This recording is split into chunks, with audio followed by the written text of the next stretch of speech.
Elderly black CEO denied a room in her own hotel. She makes him regret it instantly. It was supposed to be just another quiet evening. The lobby lights were dimmed. The hum of soft jazz echoed from the bar, and the clock behind the reception desk ticked slowly past 10 p.m. But when Eleanor Monroe stepped inside, dragging a small silver suitcase through the revolving doors, something shifted. She didn't look like royalty, nor did she demand attention. The 72-year-old woman, dressed in a long dark trench coat and a cashmere scarf, looked like any other weary traveler seeking warmth from the biting winter chill.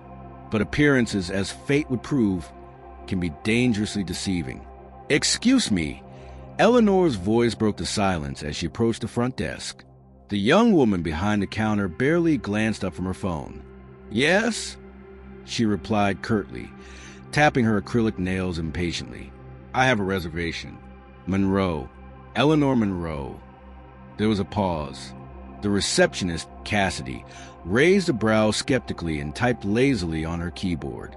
Moments stretched. Then came the smirk. "Oh, yeah, there's nothing here under that name," Cassidy said, not even bothering to hide her disinterest. Eleanor's eyes softened, calm but firm. "There should be. Please check again." Cassidy rolled her eyes and leaned back, looking Eleanor up and down. "Look, ma'am, this hotel has very strict guest policies. You probably want to try the place down the street. They cater to walk-ins." The word stung. Walk-ins. Eleanor, despite decades of grace, felt the weight of humiliation press heavy against her chest. She didn't raise her voice. She didn't argue. She just quietly asked, "Are you denying me a room?" Cassidy snorted, whispering to her colleague who giggled in return. "I'm saying our kind of guests usually book way in advance, and honestly, you don't quite look like them." It wasn't the first time Eleanor had been judged, but tonight wasn't about status or wealth. Tonight was personal. Cassidy crossed her arms, confident. "You can go now." Silence hung thick in the air. Eleanor stared for a heartbeat longer, then slowly turned and wheeled her suitcase out the front door, disappearing into the dark. Behind the counter, Cassidy and her colleague erupted in laughter, blissfully unaware of the storm they had just unleashed. Because Eleanor Monroe was no ordinary guest. She was the owner, the CO, and tonight would be the night they regretted everything. By morning, a black sedan with tinted windows pulled discreetly into the hotel's VIP parking. Out stepped Eleanor, this time not alone. Beside her stood Gregory Voss, her iron-willed legal advisor, and Miriam Dale, the regional operations director. Together, they strode inside without a word, heading straight to the manager's office. Cassidy, now on morning duty and still smug from the night before, froze mid-sentence as Eleanor approached. She stammered, but the gravity of the moment weighed heavy. "Good morning," Eleanor said, her voice cool as steel. "It's time we spoke about your guest policies." Cassidy blinked. I didn't realize." Eleanor held up a hand. "Save it. Bring your general manager. Now." Within minutes, the manager arrived, confused but courteous. Eleanor wasted no time. She played the security footage of the previous night. The dismissive tone, the mocking giggles, the blatant discrimination. Every second was recorded in crystal clarity. Cassidy turned ghostly pale. The room was ice cold, but her cheeks burned crimson with shame. "This is not only a violation of company policy," Eleanor said slowly, every word cutting deep, "but a stain on everything this brand was built to stand for." Cassidy tried to explain, to apologize, but Eleanor simply said, "You're done here." Cassidy was escorted out in silence, leaving only Eleanor, Gregory, and the stunned manager in the room. But that was only the surface. Later that day, Eleanor began pulling records. An anonymous whistleblower email had sparked her undercover visit in the first place. And now, as she dug deeper, she realized that Cassie's behavior wasn't isolated. A pattern emerged. Hidden behind the hotel's pristine facade was a toxic ring of favoritism, hidden fees, and even schemes involving middle management quietly charging under-the-table priority fees to high-paying guests. Eleanor's face darkened. This wasn't about a rude receptionist anymore. This was corruption. Quiet but deliberate. She immediately ordered an internal audit and quietly installed investigators across her hotel chain. Over the next week, dozens of skeletons emerged. A senior manager was caught funneling vendor kickbacks. Night auditors had been falsifying financial records. And worst of all, vulnerable guests had been routinely discriminated against. Eleanor didn't blink. One by one, heads rolled. Without public scandal, she carefully and quietly dismantled the cancer within. But not every move went unnoticed. One night, sitting alone in her office, Eleanor received a cryptic email. No sender, no trace, just one line. You don't know who you're dealing with. The words echoed louder than they should have. Gregory urged her to tighten security. Miriam pushed for full legal retaliation. But Eleanor, sitting in the dark, knew this wasn't over. Not yet, because deep inside the web she had just started unraveling was something far more dangerous. This wasn't just about corruption. It was about organized crime. The next morning, Eleanor's phone rang before dawn.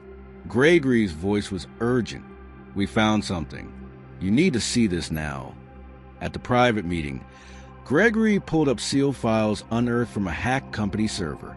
Wire transfers, offshore accounts, and names.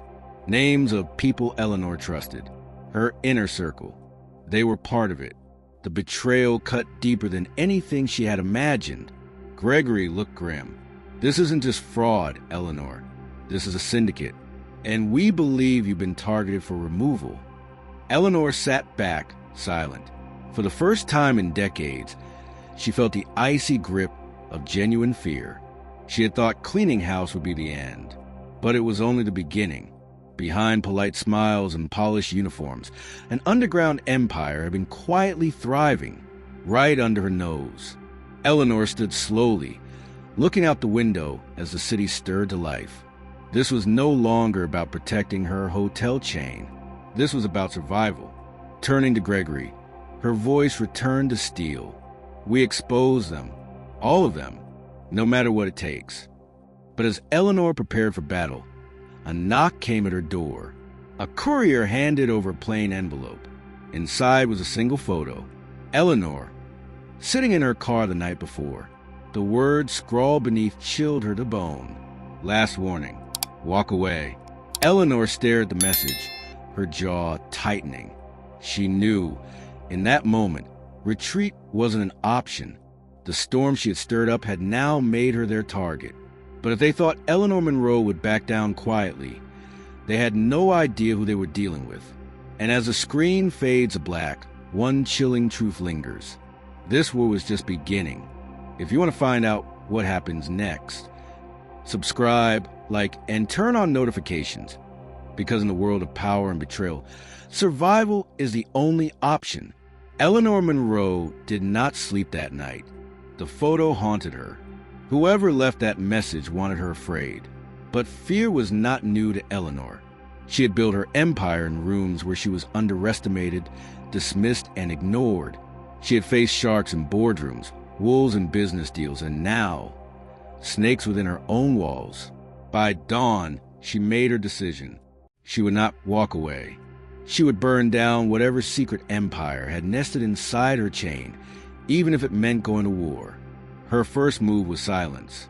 Eleanor played her cards close, contacting only Gregory and a handful of loyal executives who had been by her side for decades. They initiated Project Iron Curtain, a quiet internal lockdown disguised as routine audits. Meanwhile, Miriam Dale went dark, gathering every ounce of data on the suspects. Within days, the rot revealed itself. Department heads at various properties had been rerouting resources, fake maintenance invoices, ghost employees, shell companies. But worst of all, they found something that made Eleanor's blood run cold. Hidden in coded transactions were quiet payouts to a known organized crime syndicate, the Voss Group. It wasn't just financial crime. It was infiltration. Her hotels were being used as safe houses, drop points, and laundering fronts across the country. The realization hit hard. This wasn't rogue employees. This was a hostile takeover. Gregory was blunt during the emergency midnight meeting. You are now officially a target, Eleanor. They will come for your position, or worse. But Eleanor was unmoved. Then let them, she replied, steel lacing her words. But we strike first. Within 48 hours, they launched Phase 2. Eleanor flew personally to every regional office without announcing her visits. Like a ghost, she appeared in break rooms, staff lounges, and even kitchens. She watched quietly. She listened. Those with nothing to hide welcomed her with warmth and gratitude. But the guilty? They recoiled. Fear radiated from their eyes. Eleanor made note of each one, and then she pulled the trigger. Early that Monday morning, every suspect in the conspiracy received the same email. Terminated. Effective immediately. Locks were changed. Accounts frozen. Devices seized. Some tried to run. Some lawyered up. But Eleanor had anticipated every move. By noon, federal agents were walking through hotel lobbies across 6 states, issuing subpoenas and arrests. The media exploded. Luxury hotel chain raided by federal task force.